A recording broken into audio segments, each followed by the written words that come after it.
Hello, everyone. Welcome to another edition of Open Air presented by the Harvey B. Gantt Center in Charlotte, North Carolina. I'm your host, Dexter Wimberly, and I'm incredibly delighted to introduce you to today's guest. Gabriel Mills, born 1992 in New Rochelle, New York, makes paintings that function as temporal records, manifesting in forms that reflect the self-containing multitudes. His densely layered oil paintings build textured topographical surfaces that balance atmosphere and materiality, simultaneously evoking the celestial and the terrestrial. In this process, the act of painting, through layering and erasure, becomes symbolic. Mills has stated that each mark is a thought, each thought is a mark, painting is an extension and affirmation of my being. Mills holds an MFA in painting and printmaking from the Yale School of Art and a BFA in illustration and art history from the University of Hartford. Mills has exhibited internationally, and his work is held in public collections, including the Nerman Museum of Contemporary Art, the High Museum of Art, the Institute of Contemporary Art Miami, and the Green Family Art Foundation, among others. His work is also included in the upcoming exhibition Beyond Boundaries, Black Abstraction in the Elliot and Kimberly Perry Art Collection, on view at the Harvey B. Gantt Center from May 8, 2026 through August 30, 2026. Without further ado, please join me in welcoming Gabriel Mills to today's conversation. Hey, thank you so much, Dexter. Appreciate the warm welcome. Thank you. Thank you. Well, this has been a long time coming because as I think about it and all the time that we've known each other and collaborated on different projects, we've never really done a public forum like this, a conversation. And so this is a delight for me. Oh, yeah, likewise. A lot of conversations, but I'm glad to bring this to the public light. Yeah. So for those who don't know, Gabriel and I have worked together on an exhibition that he was included in that I curated in Mumbai, which is going on 2 years now. Yeah. Since that exhibition at Gallery Issa. Also, I curated a show at the Green Family Art Foundation back in 2022, and one of your amazing paintings was part of that show, titled Black Abstractionist from then till now. But I'm sure for those joining us today and people who will watch this in the future, they may be sort of hearing about you for the first time and trying to get an understanding of what your work is and what it is about. So I'm going to hand it over to you, even though I've given you a introduction of you and your work. Maybe you can just take a moment or so and talk about who you are and the work that you make and kind of ground the conversation. We can start from there. Yeah, absolutely. Thank you for the lead on that. I think the best way to distill it, to distill the work that I make nowadays, the best way that I could describe it is it's simply the accumulation of being with paint. And the reason that that's a real intention for me to say that is because the work does take on many different shapes and forms. And there's many different contexts and genres to think about the work in. But as I'm making the work, those genres are actually not helpful for me to consider. What really is important for me to consider is the time spent with the material, my intimate engagement with the material, and seeing what comes out of that and bringing my full self to the work. I also would like to say, this is all for starters. We're going to unpack all these things. There's many different spaces to work from in a from like a mental state. Personally, I like to ground myself in gratitude and to not treat this as a to take it for granted, but to really be humbled by another day that I have to give my best self and to bring myself to the work. And these are I would say that's a good place to start as how I think about my work. To summarize, gratitude and being with paint. That's probably the best way that I could outline what I do from like the outside looking in. Obviously, there's many layers to this, but I think that's probably a good way to start. I've never heard anyone answer that question quite that way. And gratitude is an interesting thing to refer to as one thinks about art making, because I think, and I don't think I'm going out on a limb here, it's one of the easiest things to forget. Hmm. Like that idea of recognizing the preciousness of the day, which refer to anyone's life, but also the preciousness of being able to create. Right? How did that emerge for you? Like, what was the inspiration for that? I mean, what why gratitude?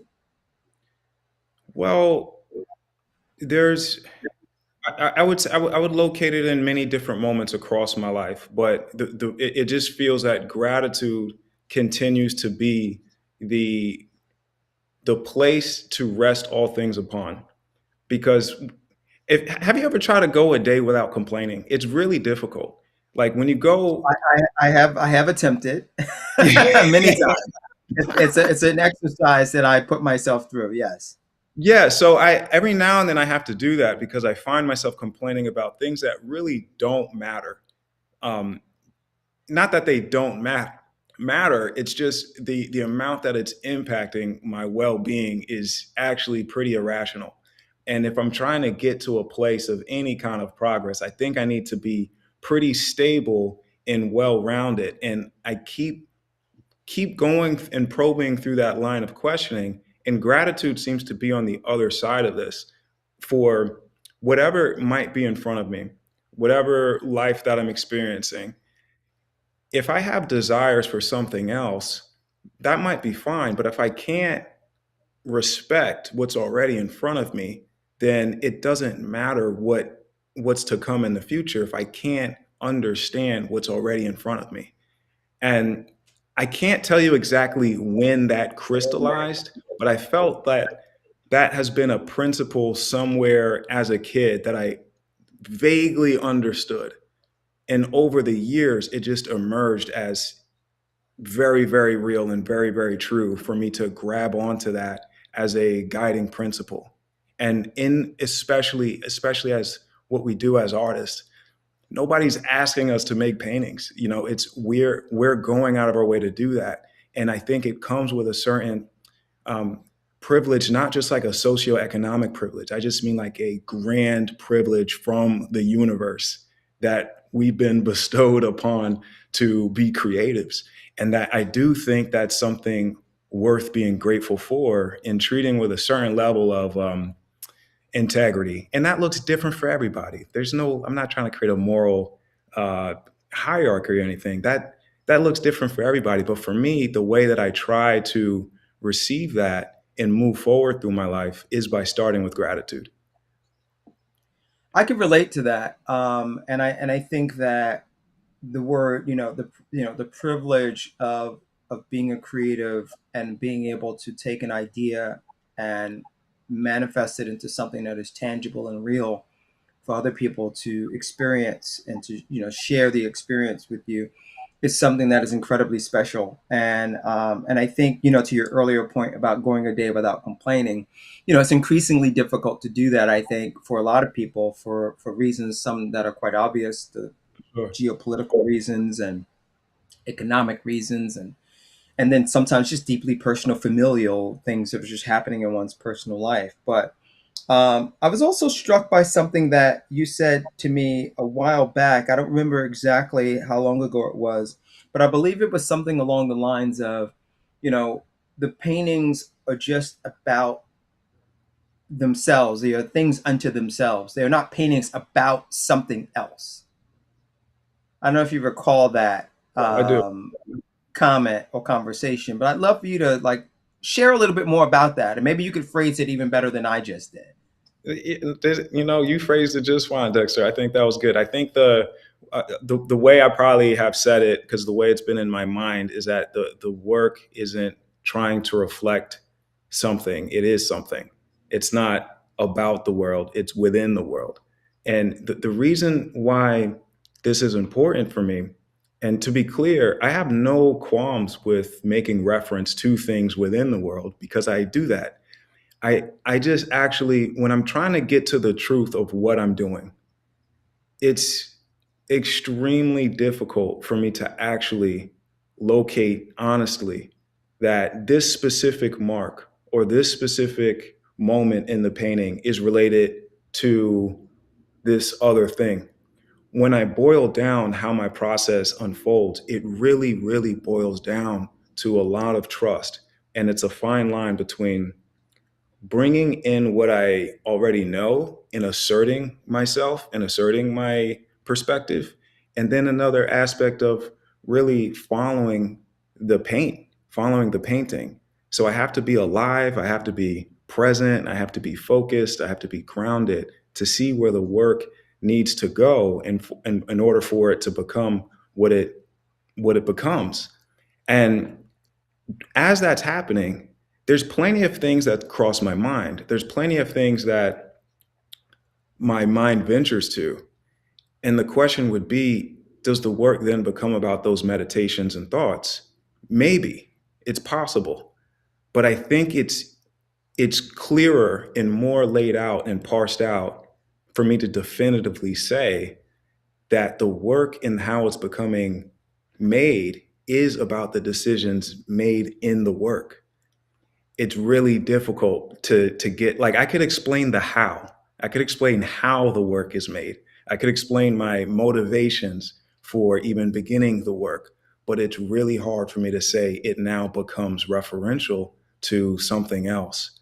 So that's where that line of thinking comes from. I would also say to one more thing. I think,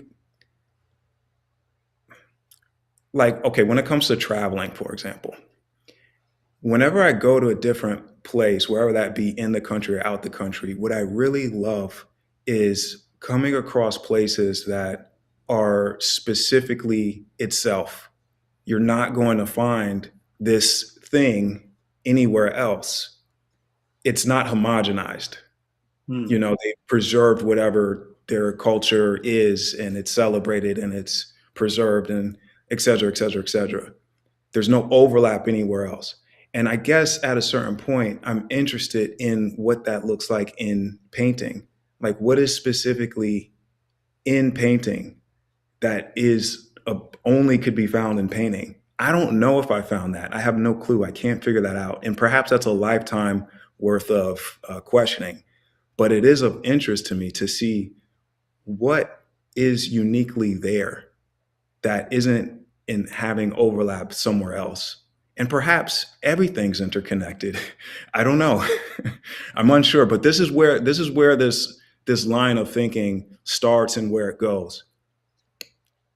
Yeah, well, that's really insightful, and I like the idea of things sort of being in and of themselves, like of a specific place, and not replicable or just the duplication of something that you've seen somewhere else. And I think nature is like a good example of that. There are mountains that are similar, but there are no mountains that are the same, right? Right. And you might be able to reproduce a chain store or even architecture in one location and another, and it be almost indiscernibly the same. But no mountain, almost nothing in nature, is absolutely the same. Even identical twins are not Yeah. exactly 100% the same.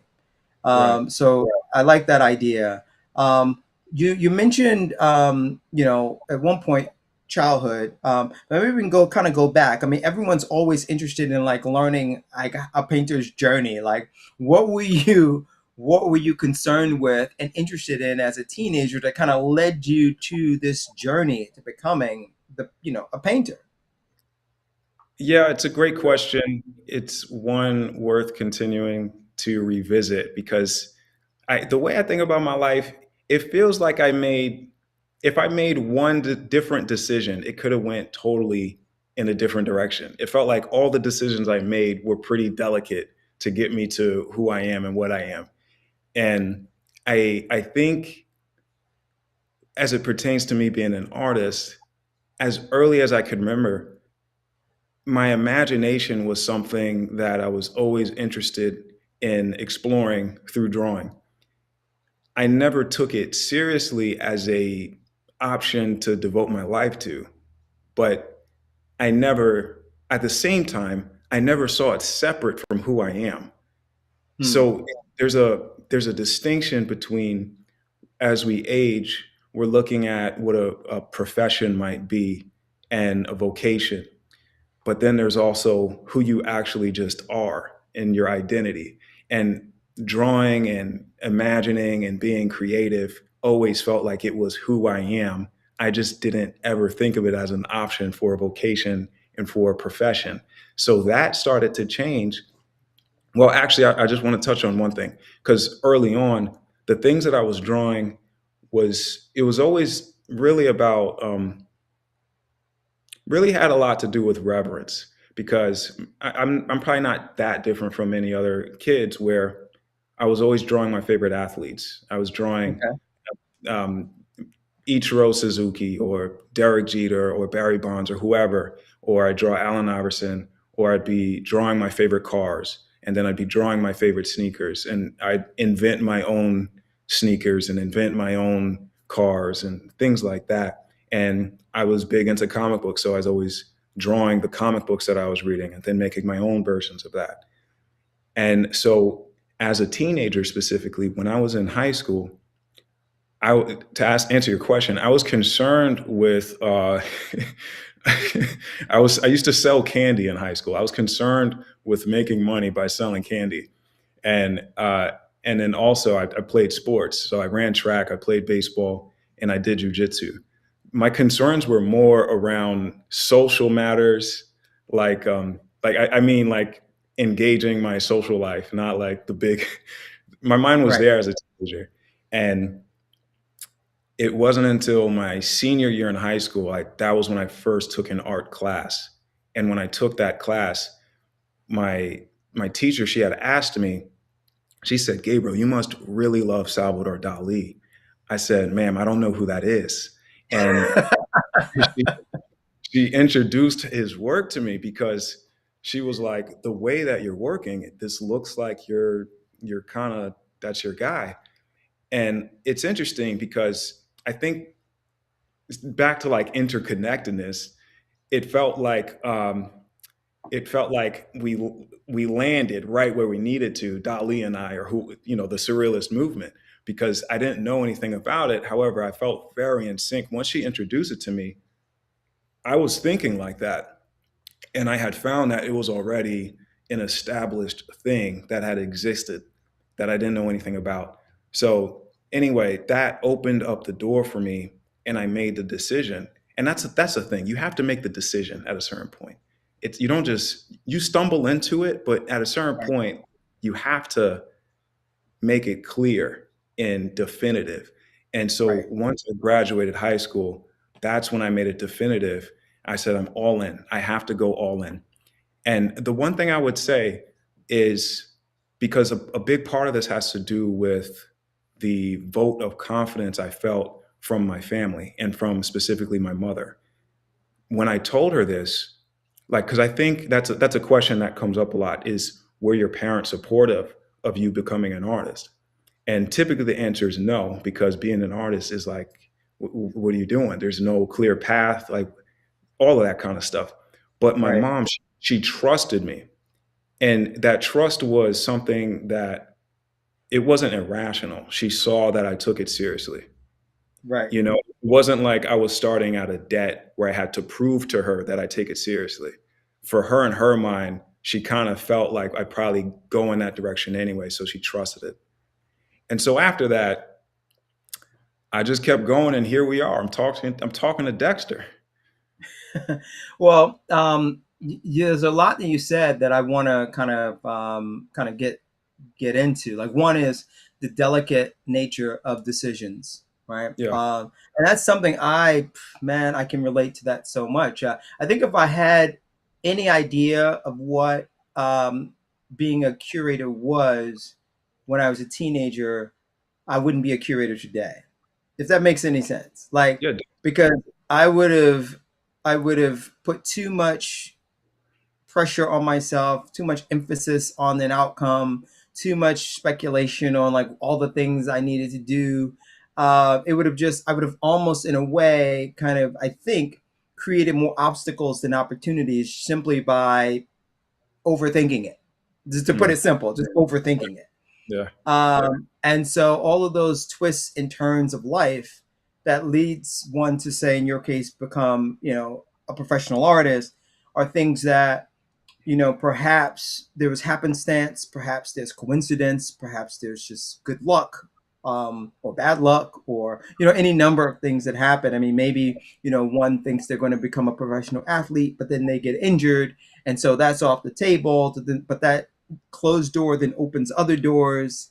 It's so many levels. I mean, at one point in my life, I wanted to be, an entertainer. And then I realized I was more interested in the business of entertainment. Yeah. Right. So there's all these things that we kind of like go through. And I love hearing artists talk about that process and that journey. And also, the academic influences like that teacher mentioning Dolly to you, um, you know, they could have gone a different way. Maybe you stayed home that day and then they didn't remember to mention it to you the next day, you Yeah. Yeah. know? There are all these things that happen in our lives that are unpredictable, but beautiful. And that leads me to abstraction in general, because I think that as far as painting goes, there are lots of people who love abstract painting, but for different reasons. Like I think everyone has their own rationale. I'm still trying to understand why I love it so much, because I thought I knew the answer, and then every so often I rethink it and sort of like, what is my connection to this kind of art making, and why does it resonate with me so much? And as much as I love figurative painting and portraiture, and even landscapes and other forms of painting or painting output, I always come back to abstraction as something that, I think in a way, because it challenges me so much, I think that's why I'm so interested in it. Um, and I'm also quite, interested in that idea that you expressed earlier, and that is, it is something unto itself. It is not something that has to, like, I don't have to look at one of your paintings and necessarily determine how it connects to something else in the world or in my world. Like I can Mm, spend time with it and then just had that relationship to the object, right. whatever that relationship is. Well, I think this might be a good moment to actually start looking at some of your work, right? Oh, And then we can unpack more of these ideas as we move forward. So I'll ask the magicians behind the scenes to start the slide presentation. So, but before you get into this, I want to talk about something that's generally in your bio. I didn't mention it in the intro, but I think it's worth mentioning, and that is how you come to the titles of your paintings, right? Because I think it's a fascinating idea, and I think you're better off explaining it than me trying to explain it. Uh, yeah, sure. That's really good. Really, really insightful. Uh, so with the titling, back to so it works on a few levels. But so I want to start with the work for a second. When examining what I'm actually doing, and then when I'm done with the work and coming up with a title for the work, there's been times where the title doesn't feel attached. It feels detached from what the happening of the painting was, meaning that I understand the title is a part of the composition. The title is a part of the framing and how we enter into a work and how we contextualize and receive the work of art. And so titling is a big consideration for me. I didn't want to, again, take for granted the title. And I wanted to look at that as an opportunity to treat the title as a material the same way I treat the logic of what I'm doing. And so what I learned, well, so then I want to go back for a second because I used to work at the Metropolitan Museum of Art as a security guard.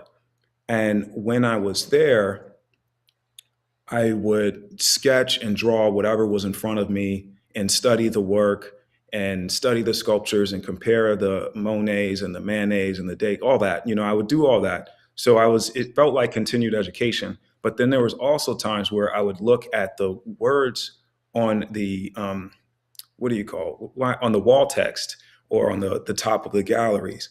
And I would start to look at that as comparative as well. And I say, these are forming shapes. These have a visual weight to them and a rhythm to them as words. And so I started to take that and I'd rearrange the lettering and rearrange the words to create new words, not words that already have a meaning or inherent as something that we're familiar with. It would be based on just what I thought was an interesting shape or something that would create an interesting way for me to say it, the way that I'd phonetically announce something or pronounce something. So now with that as kind of like a foundation, when I'm revisiting the question years later of titling, this was in my mind because I had already been bending words and bending language in a way to make it fit into something that was adequate, I guess. So when it comes to titling, a lot of the titles that you'll come across in my work, not all the time, some things actually are like simple, like a dog or, whatever. It's like a simple title. But I'd say 9 times out of 10 nowadays, the titling, it's a big part of it where they're not words that have inherent meaning. They were treated the same way that I treated the arrangement of the material, which is it's placed together based on the shapes it's forming, based on the sounds it's making. And if it happens to be a word, so be it. I've found and discovered many words doing this that happen to be words in different languages or ancient languages. And sometimes they have no inherent meaning at all. And that felt like the best way to approach what I'm doing because that felt like it's consistent to how I'm approaching the painting. Yeah, yeah. So share a bit about the way you're approaching making the work. I'm sure there are a lot of people that are fascinated by the process. Like, is there some sort of ritual before you begin a painting? Like, what's that process like? The process is interesting because in the slides that I put together, you'll see that there's different outcomes and different ways to physically approach the painting that I embrace. There's many ways to approach paint. And from painting to painting, there's new opportunities to see what could happen.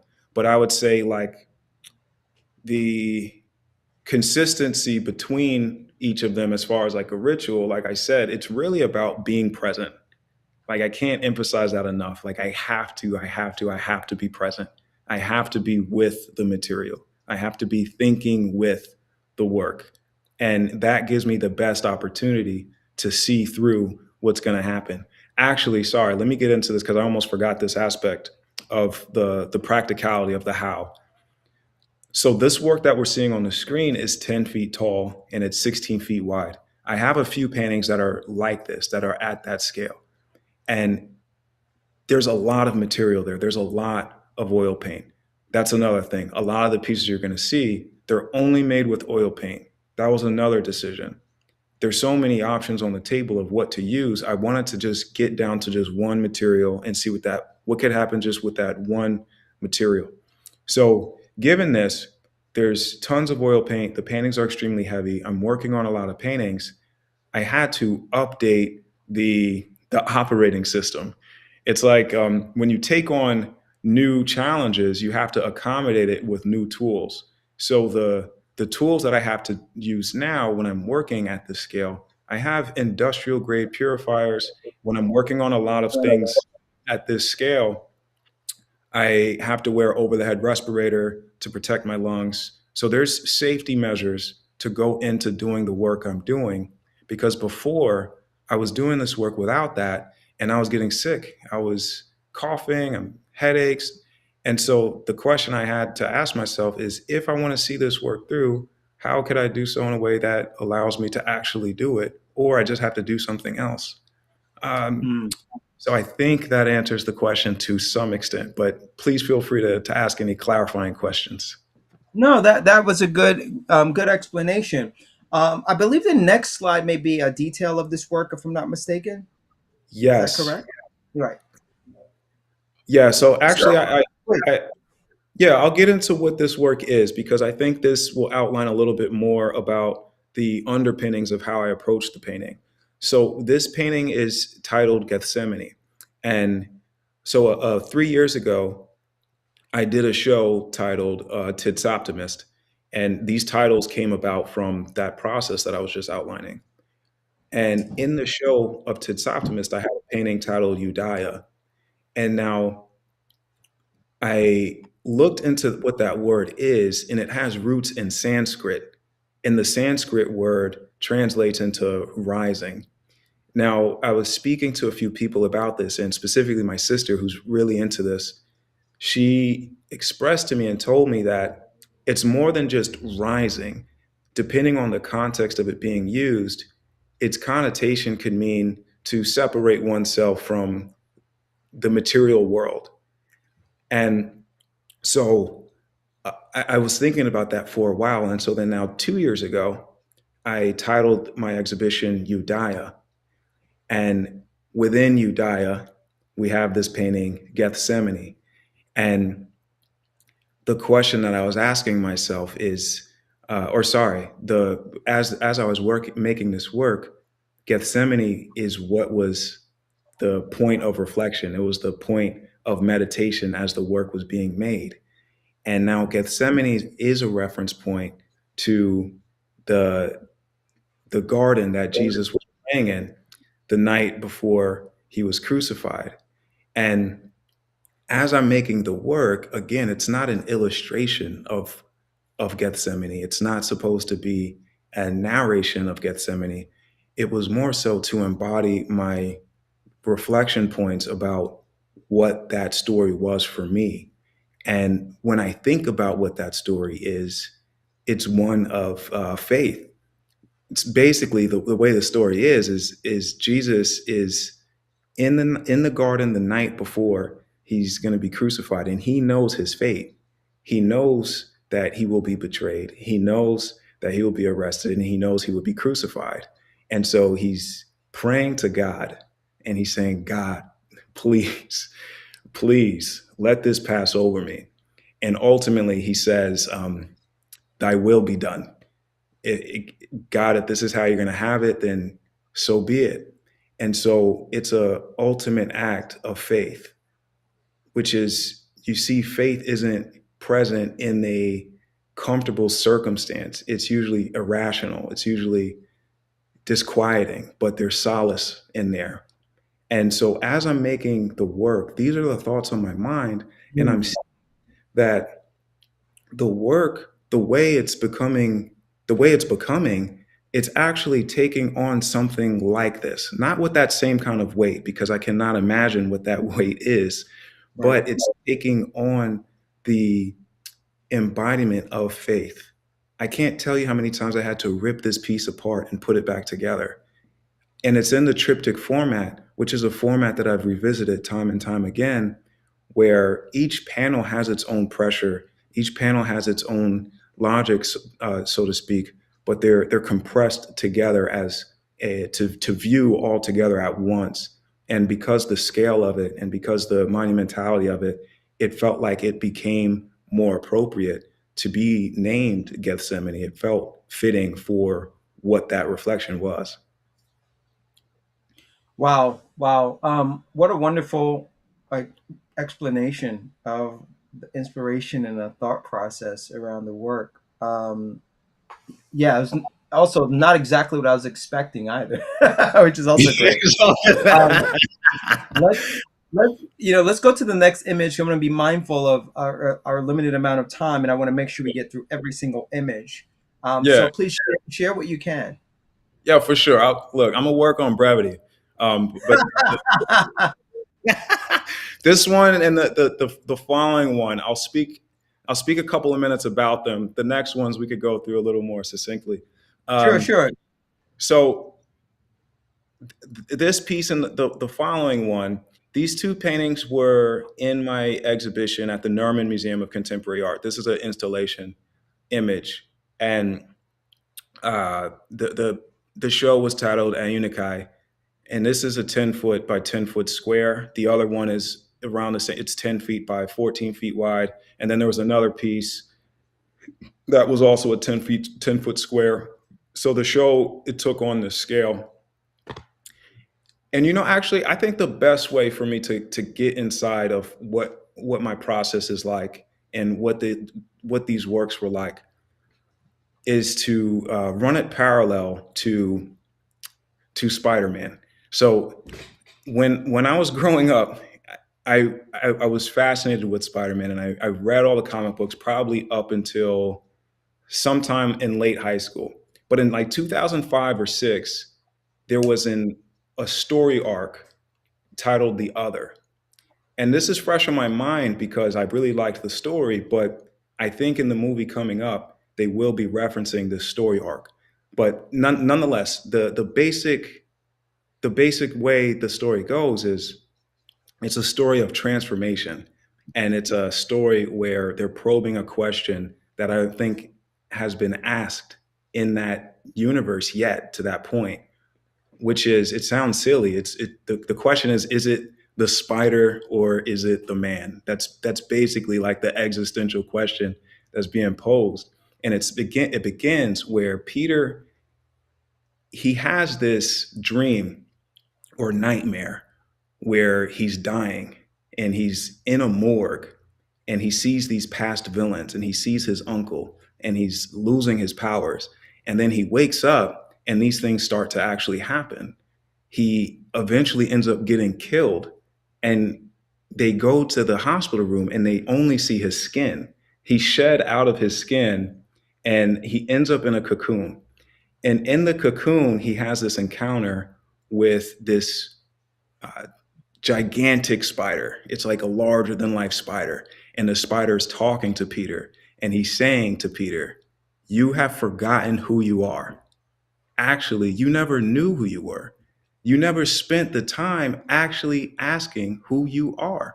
You've put more emphasis on the man, and you forgot that you're a spider. And you've accepted the superficial qualities of what this gift is, what your condition is, and you've stopped short and accepted speed, strength, and agility, and that was enough for you." He's like, "Do better, Peter." That's basically what it is. And he has a transformative moment where then he's like rebirthed. And the way I think about this, a big question in painting that's asked a lot with whomever is, how do you know when a work is done? Only I could determine that. Only I know that I'm not going deeper into a thing. Now, the thing with Peter Parker and Spider-Man, when you look at him, when the neighborhood's looking at him, he looks spectacular, he's swinging, he looks great, but only he knows he's not probing the deeper questions. He stopped asking about who he is. He stopped asking about his true nature and true identity. And now when you're working on a painting, it's a process about fidelity, accountability, and continuing to probe. Now, again, nobody's asking us to make what we're making.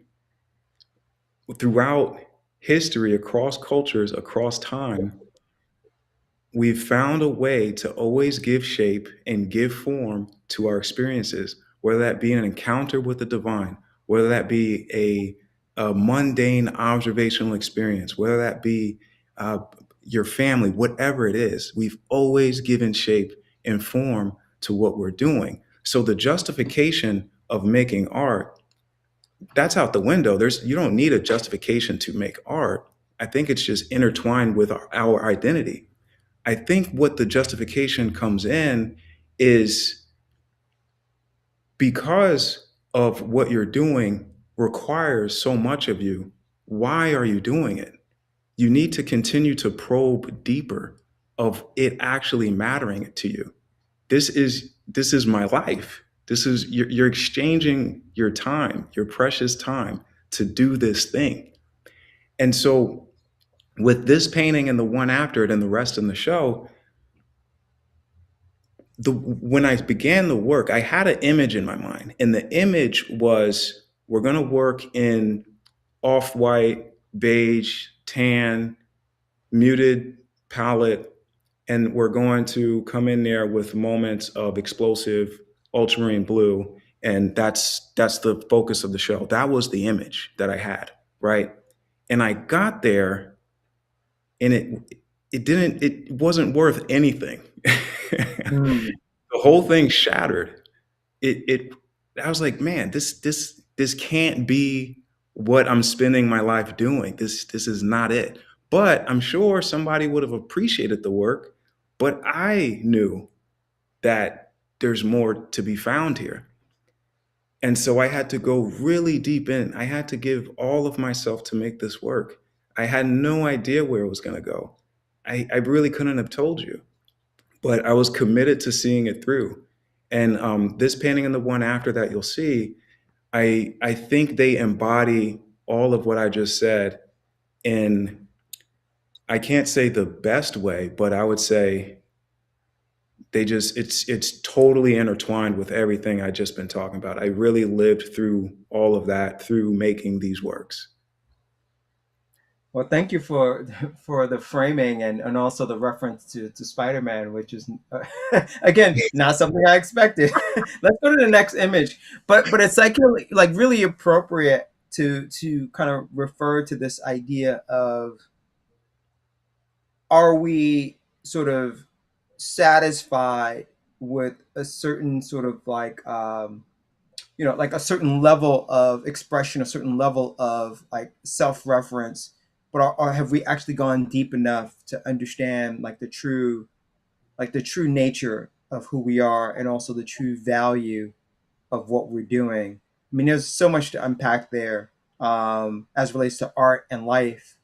Um, but I think your ability to connect these, in some ways, very sort of different concepts, but they all sort of come back to something that you've mentioned multiple times, and that is faith, and faith and belief, Mm, which I think, from the standpoint of the kind of work that you make, it makes a lot of sense because you have to have a sense of um,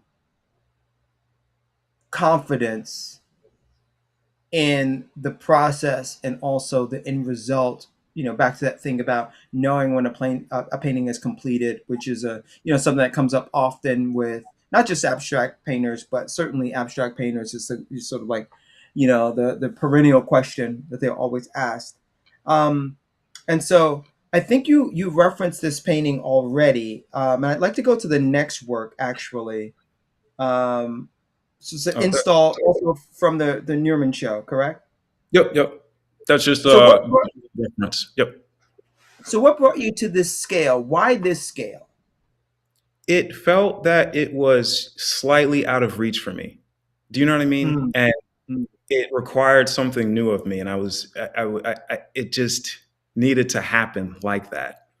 When I get in front of the work, I wanted it to be all consuming. I wanted it to take all of me to make it, but also when I'm standing in front of it, I want it to work at a grand scale. So that's how I came to that. So every occasionally I work at that scale. I've made probably like 6 pieces or 7 pieces kind of at that scale. It's not something I could do often, but I make it happen. right, right. Yeah, yeah. I love the idea of like doing it because it is slightly outside of your reach. It says a lot, there's a lot in that. Yeah, yeah, yeah. There's a lot in that. Let's advance to the next image. So yes, so this is quite different from what we've seen so far, but please share about this work. Yes, I definitely wanted to include this. This piece is titled Funeral March, and it will be included in the upcoming exhibition of the highlighting the Perry collection.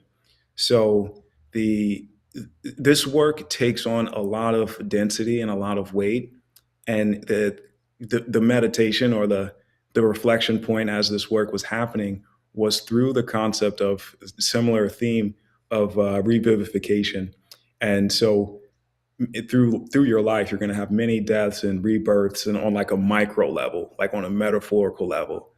And the work ultimately became about that through and where I landed with all of that is the kind of notion to aspire for more than we could be as humans. There's only so much you could be. There's only so much ascension you can make. You're going to have a limit. And through the work, that was sort of the solace that I was coming to. That was like the catharsis while I was making this work. And also, I just would like to say that there is another reference here to the Chopin piano piece of his funeral march. So during the time I was learning and intensely studying piano, and Mm.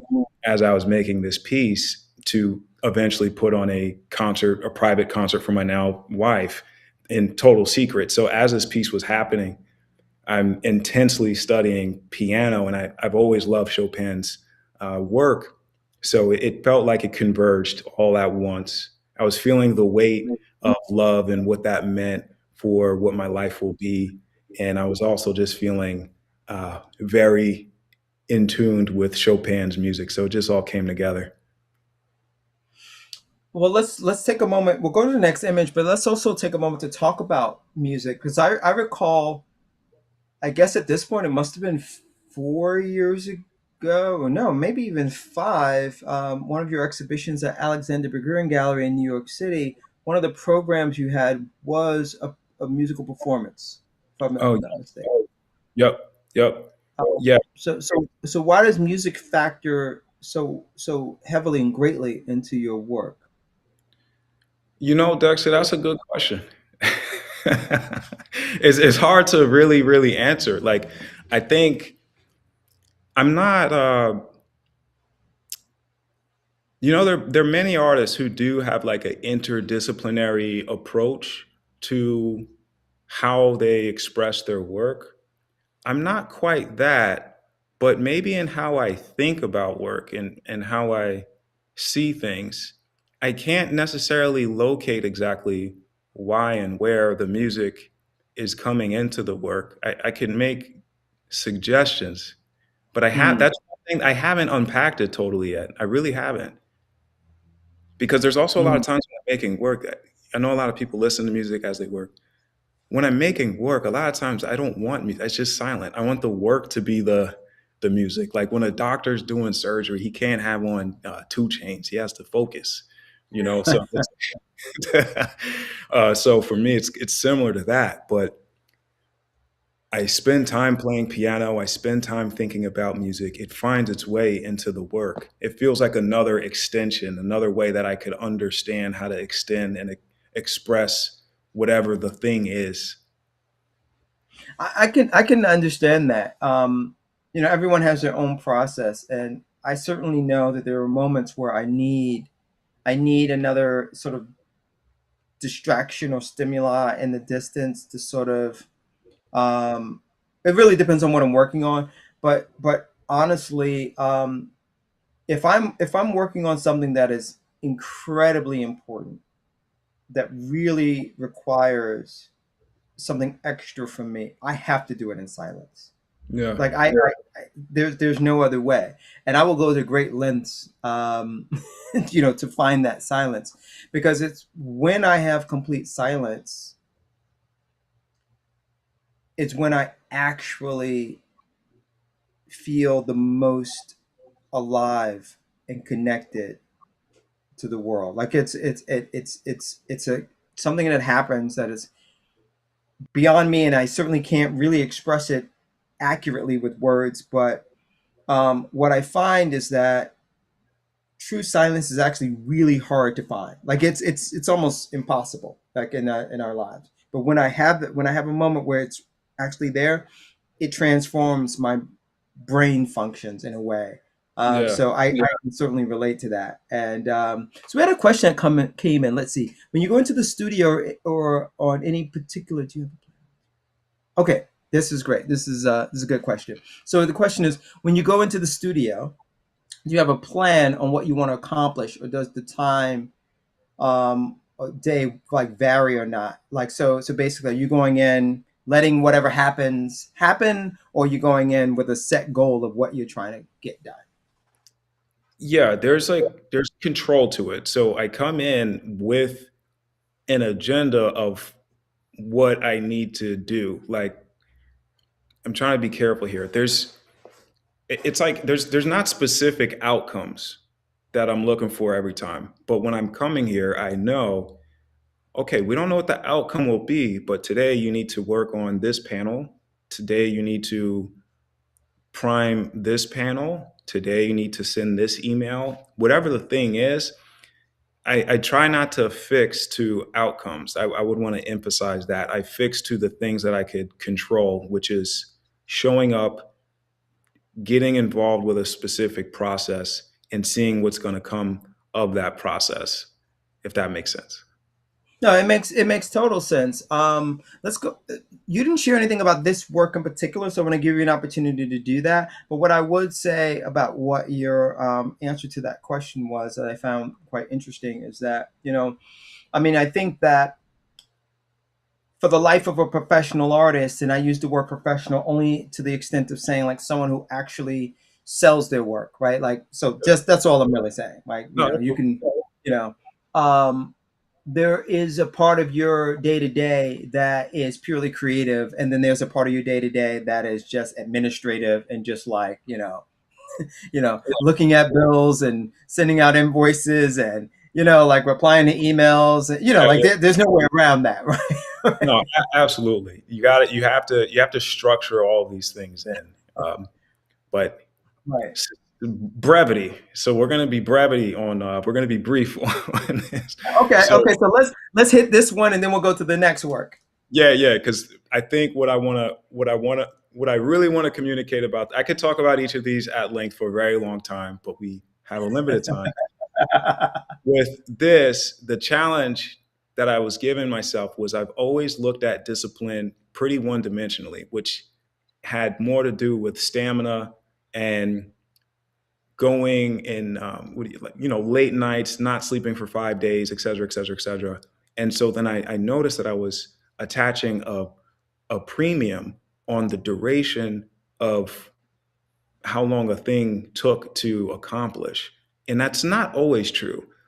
Successful works of art, there's not a linear relationship of how they're completed and how they're accomplished. And it's not about the duration of time spent, it's more about the intimacy of the depth of the moments that you're spending with whatever you're doing. And so I wanted to challenge myself on that. So what we see here on this panel on the right is a process that I've made to intentionally be very, very difficult for me to practice, which is the practice of restraint.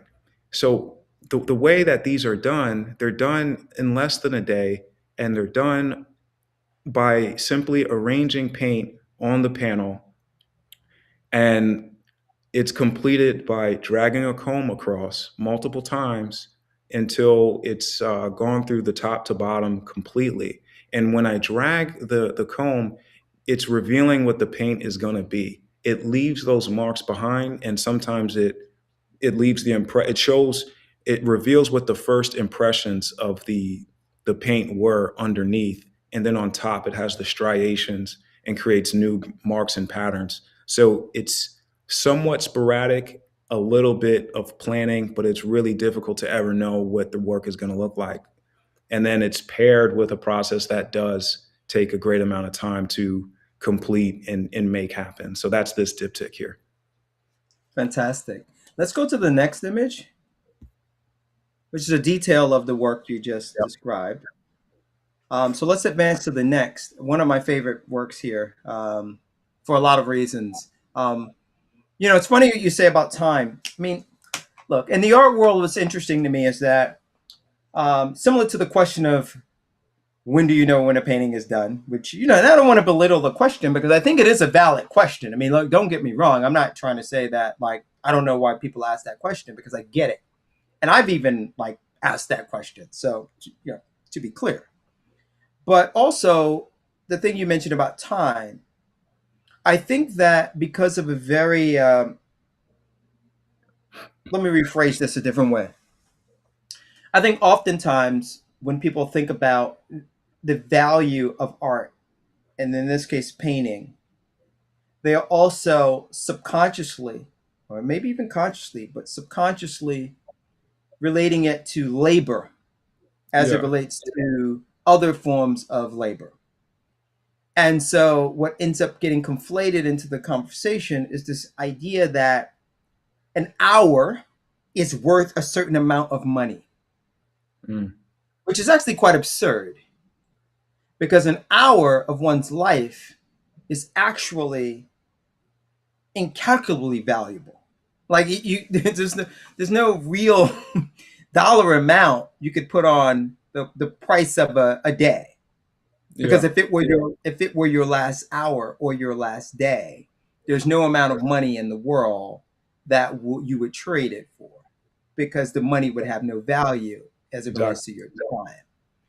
And so all of that is to say, when someone talks about how, ask an artist or is thinking in their mind, how long did it take them to make that? And then trying to create a value system in their mind related to the time, it's a false, it's like a false, Right. like, premise, because in many ways there you could find so many examples. Let's say a novel. An author could write a novel that takes them 3 years, and it is objectively awful. Yeah. Yeah. And then something they hammer out in 3 weekends and a bottle of scotch is the best thing they have ever written by all accounts. One could not simply say, well, the other one took 3 years, so certainly it's more valuable, it's better. It's absurd. It's absurd. I mean, I think, I can appreciate how difficult it is for an artist to sort of be encountered with this time value conversation. But anyway, I digressed a lot, and I shouldn't have taken up that much time to No, express that idea. But let's talk about this work and try to get to the next. yeah, I'll be succinct. So this piece.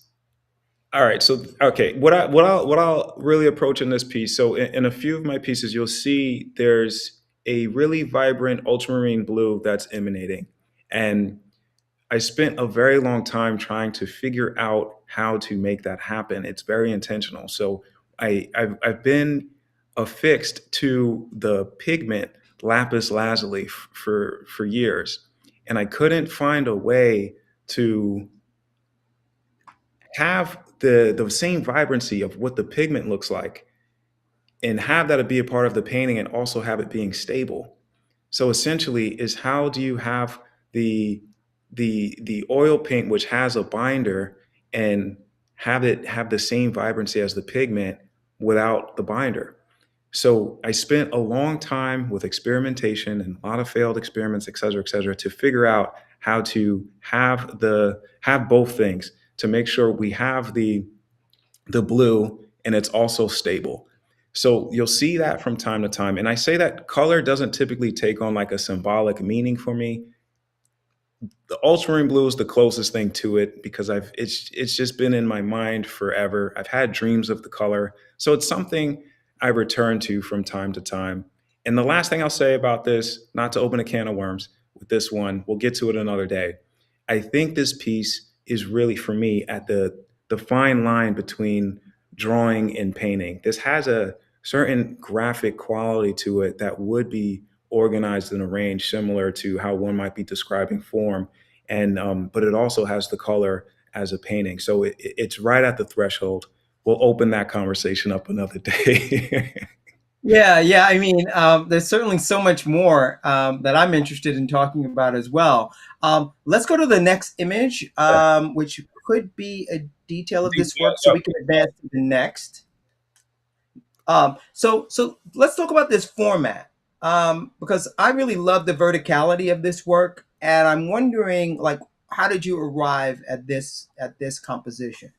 So when you look at all the work that I've made, an observation that I had, and it was unintentional, I realized that none of my pieces are horizontal. Like they end up being horizontal because there's multiple verticals next to it. And so it becomes a horizontal, but there's no single panel that's a horizontal. So I have in a bias, internal bias to verticality.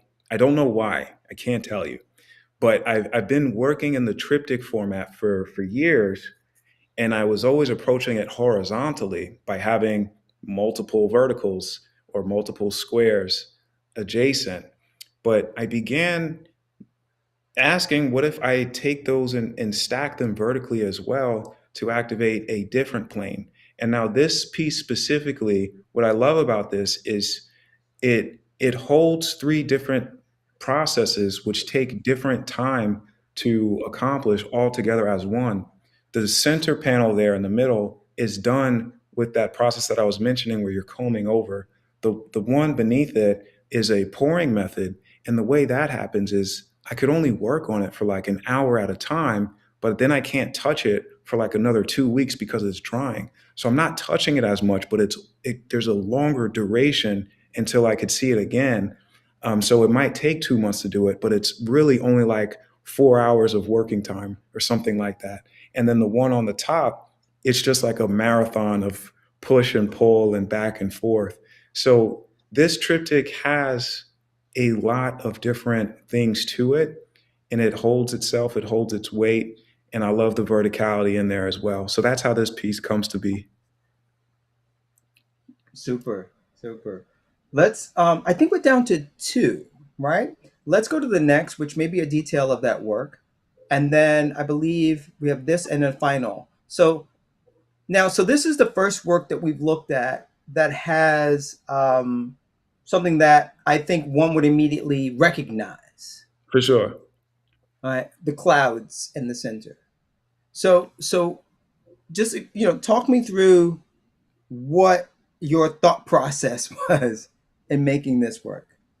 So my background is in classical drawing and painting, and that's how I entered into the language of visual arts. Basically, as I was mentioning with the Salvador Dali story, I went on to study illustration, but we were really learning classical drawing and drawing and painting through anatomy, perspective, and color, so on and so forth. But again, what I started off by saying is I don't think of things in terms of their boundaries with the genres, and it's just not how I think. I understand it's important for categorization to enter and contextualize a work, but it's just not. It's simply paint, and so the this piece and pieces like it, there's a basically a tension and a release. That's essentially how these are coming to be. And the wings of this piece are made in a different process where I'm I'm I'm simply just piling work. I'm piling paint on top of each other, and adjacent to the first mark is another mark, but it's slightly shifting the hue. It's keeping the same value and it's keeping the same chroma, but the hue changes very slightly and very subtly. And across a field of doing that, it ends up creating somewhat of a shimmering effect. And so you see also there's areas where I'm gouging out, and that creates a different place to rest your eye or a focal point. Um, so yeah, that's how these pieces come to be. It's a brilliant, brilliant work. I don't think I've seen this work in person. Do you happen to know where this work is? But this one, yeah, yeah, sorry, sorry. This one is an iteration of another work that you might be familiar with. This one is at Yale. This was a commission for Yale. Okay, wonderful, wonderful. Let's go to the next work.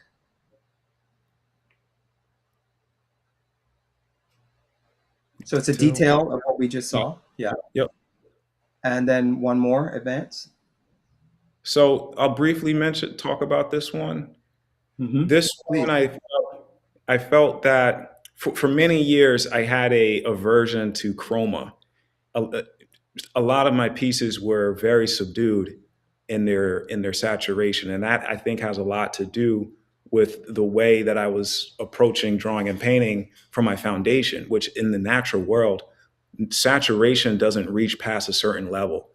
When you're observing things in a realistic depiction and manner, it doesn't exceed past a 3 or 4 on the chroma scale or something like that every now and then, but not really. And so over time, when I'm working with the paint, I started to take seriously the concept of color, and I had to be intentional about it. And at this point, I'm very intuitively working with the color, but it's built upon a exhaustive foundation of studying what the paint could do. So the last thing I'll say is with this piece, it felt like many techniques happening together, a lot of pouring methods, a lot of different skins are forming in there, a lot of scraping. So that's why I wanted to include this. It felt like it has so many of what I was working towards at once. Brilliant, brilliant. Love it. Let's go to the next work, which is a detail of the work we've just looked at. Yep. And then I believe So this is the final image. the last, yeah, go ahead. Drastically different from everything we've seen up until this point. And for a lot of people, I imagine they don't even realize that you make this kind of work. Yeah. Yeah. So share what you can. So the format again that you've seen throughout the slides, a lot of them take on the format of a triptych or a diptych. And the best way that I could say, I started entering into that format when I was seeing myself. I was looking at my relationship with time and seeing that I have more control over this than I realize. Like if time is moving fast, I realize that has more to do with me than the actual clock. If I want things to feel slow, I need to slow down, not the clock, me. I need to do that. And so um, I adopted a mantra, which was to paint as if I have 200 years to do so, but also with the reality that I could die at any minute. So what that means is it's locating me very much into the present, to treat each moment very preciously with urgency and with intensity, but at the same time with the assumption that I'll have more. I'll have 200 years. And so what came from that, I don't know how or exactly why, what came from that was the triptych format where I'm juxtaposing different scenes, different times, different spaces, different techniques together as one. And especially during this time, I was trying to locate myself within the universe that we're part of. And I had to take a deeper look of who I am and where I'd like to go. And so with that, I was reflecting so much on my family. So this was the first triptych that I made, and it's a homage to my family. Well, I couldn't think of a better note to end on, Gabriel. This has been a fantastic conversation, one that could probably go on for another hour if it were up to me. Yeah. um, but I really want to thank you for your patience and generosity today and openness. I think there's so much more to explore with your work. I'll like hand it over to you if there's any final comment you'd like to make, any show you have coming up you could share with us before we conclude today's talk.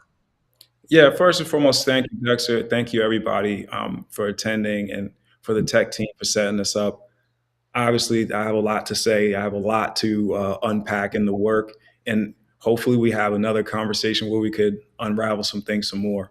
So I will be included in the exhibition coming up, highlighting the work in the Perry collection at the Gantt Center, and I have a two-person show coming up at in June at a public gallery in London.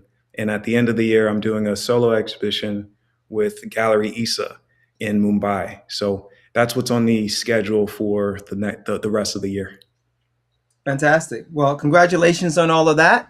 Thank you for everyone for being here. Gabriel, I'll be seeing you soon, I'm sure. Yes. The Gantt Center's goal is always to provide programs that inform and inspire. The support of viewers like you allows the Gantt to expand its reach and further develop programs like today's Open Air. You can lend your support to the Gantt Center by visiting ganttcenter.org/donate. Also, be sure to like and subscribe to this channel for future programs and other video content updates. I want to thank you for joining us for another great conversation and looking forward to next month's Open Air with artist Trevor Anderson Evans on May 12th at 7 p.m. Eastern Time. See you then. Everyone have a safe and wonderful evening. Good night.